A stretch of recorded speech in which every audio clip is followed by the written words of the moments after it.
안녕하세요. 클릭 세상 속으로 박성호입니다. 나만 인터넷에서 많은 관심을 받은 이야기를 쉽게 풀어서 전해드립니다. 미국인이 사용하는 현지 영어, 좁은 골목길에 주차장을 빠져나가는 방법, 뱃살 무조건 빼는 운동법. 자, 이건 세계적인 동영상 사이트인 유튜브에서 쉽게 찾을 수 있는 동영상 강의의 제목들인데요. 한국 사람들 과거에는 뭔가를 배우기 위해서 대개 학교나 학원을 갔었죠. 그런데 요즘에는 어딜 가는 대신에 스마트폰을 들고 유튜브를 엽니다. 배우고 싶은 모든 것들이 유튜브에 있다고 해도 과언이 아닐 정도인데요. 딱딱한 글로 된 자료가 아니라 동영상으로 배우는 시대. 공짜 선생님 역할을 톡톡히 하고 있는 유튜브에 대해서 짧고 굵게 짚어봅니다. 2005년 4월 운영을 시작한 유튜브는 전 세계에서 한 달에만 15억 명 이상이 시청하는 동영상 사이트입니다.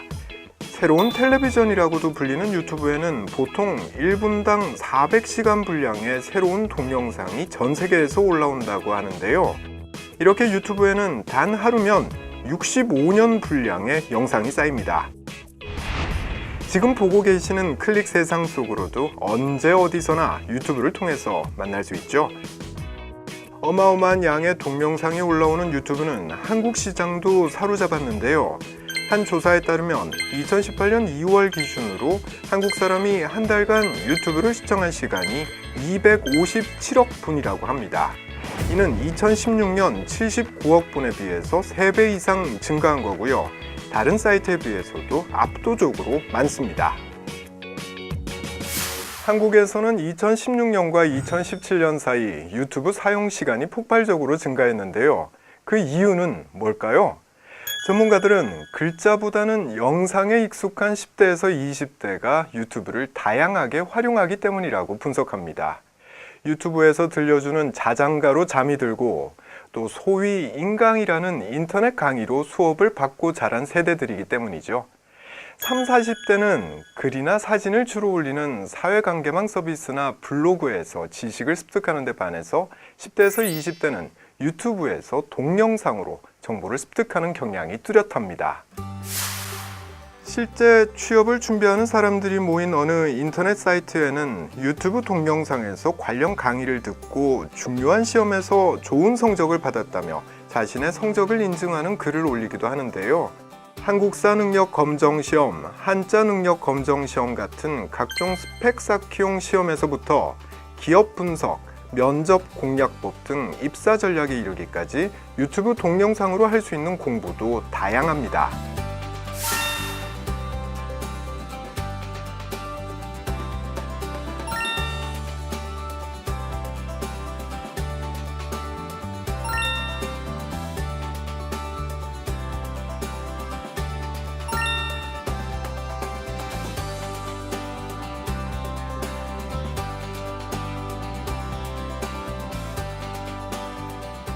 또 집에서 간단하게 할 수 있는 운동법, 하수구 뚫는 방법, 탄냄비 닦는 방법 같은 일상생활의 사소한 부분에서부터 주차 잘하는 법, 드론 날리는 방법 같은 다소 전문적인 내용까지 모든 것을 유튜브에서 찾을 수 있습니다. 뭔가가 궁금해서 검색을 할 때 네이버나 다음 같은 포털 사이트를 떠올린다면 구세대라는 우스갯소리가 있습니다. 요즘 젊은 친구들은 유튜브를 먼저 검색하곤 하기 때문이라는데요. 백문이 불여일견이라고 하죠. 뭘 직접 보는 게 또는 직접 해보는 게 훨씬 이해가 빠르다는 건 옛 조상들도 잘 알고 있었던 것 같습니다. 새로운 텔레비전, 동영상의 바다. 여러분도 이런 유튜브의 시대에 동참할 수 있게 되기를 바라봅니다.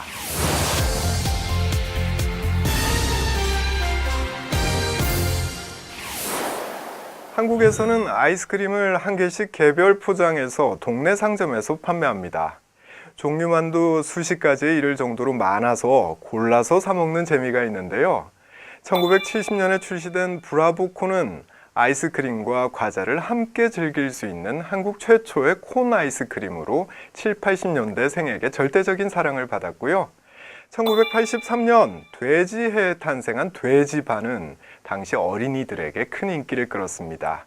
이처럼 좋아하는 아이스크림의 이름을 갖고 세대를 나눌 수 있을 정도로 아이스크림은 대표적인 간식이었습니다.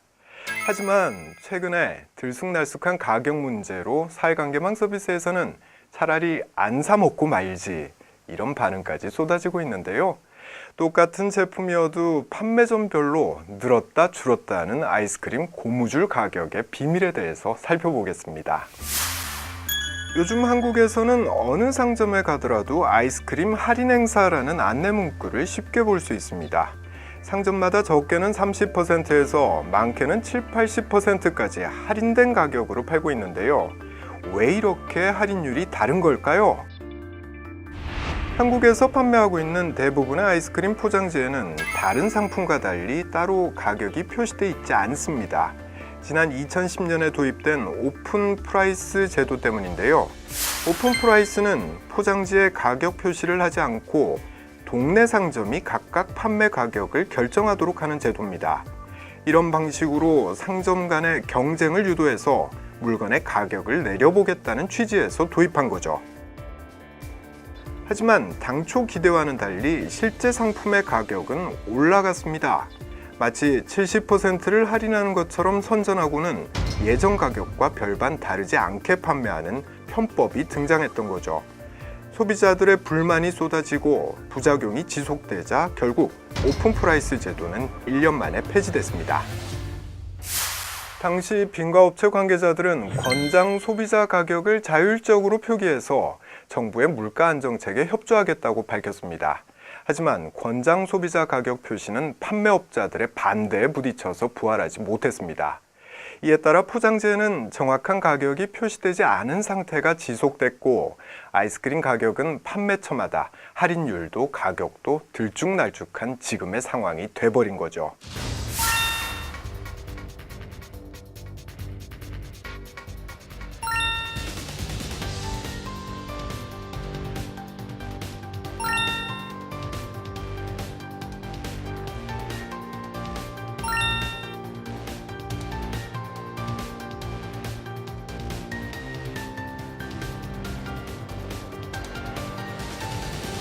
아이스크림 가격을 파는 사람도 사는 사람도 정확히 모르는 상황이 계속되면서 새롭게 등장한 상점이 있는데요. 바로 아이스크림 할인점입니다. 할인점은 보통 빙과업체와의 직거래를 통해 아이스크림을 싸게 들여와서 시중보다 더 싸게 판매하는데요. 최저가로 판매하는 덕분에 아이스크림을 할인점이 아닌 다른 곳에서 사는 건 손해라는 인식까지 생겼습니다. 현재 서울에는 100여 개의 아이스크림 할인점이 영업 중입니다. 사실 이렇게 할인 전문점까지 등장하면 아이스크림 더 잘 팔려야 정상인데요. 그런데 아이스크림 시장 규모는 점점 얼어붙고 있습니다. 한국농수산식품유통공사에 따르면 빙과 시장의 매출은 지난 2015년 2조 184억 원에서 2017년 1조 6,837억 원까지 급감했습니다. 전문가들은 아이스크림의 주 소비층인 어린이와 청소년의 인구가 감소했고 냉커피나 생과일 주스 같은 마실거리가 인기를 끈 점도 아이스크림 매출 감소의 주요 원인이었다고 분석합니다. 그러나 2017년 폭염이 기승을 부렸음에도 아이스크림 판매량은 제자리였던 것을 볼 때 빙과 산업 자체가 위기를 맞았다는 건 부정할 수 없는 현실입니다. 이에 업계에서는 아이스크림 가격을 정해서 포장지에 표시하는 가격 정찰제를 다시 도입해야 한다고 주장하는데요. 이렇게 하면 가격 할인율에 대한 소비자들의 불신도 해소할 수 있고 이를 통해 빙과업계의 수익도 회복할 수 있을 거라고 생각하는 거죠. 하지만 회의적인 시각도 있습니다. 가격 정찰제로 오히려 아이스크림 가격이 지금보다 오르게 되면 더 안 팔리지 않겠느냐는 우려가 제기되는 거죠.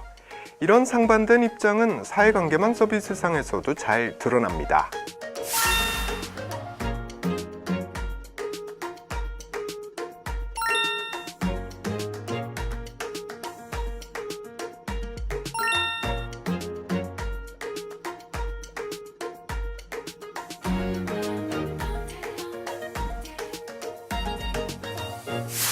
남한 사람들은 아이스크림을 구입할 때 여기는 얼마나 할인해 주나요?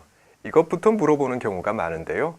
도대체 아이스크림의 원가가 얼마기에 7, 80%나 할인이 가능한 거냐? 이런 사회관계망 서비스에 달린 댓글을 봐도 사람의 심리는 다 비슷한 것 같습니다. 결국 아이스크림 시장의 가장 중요하고도 시급한 문제는 바로 신뢰의 회복이 아닐까, 이런 생각이 듭니다. 지금까지 박성호였습니다. 다음 시간에 다시 뵙겠습니다.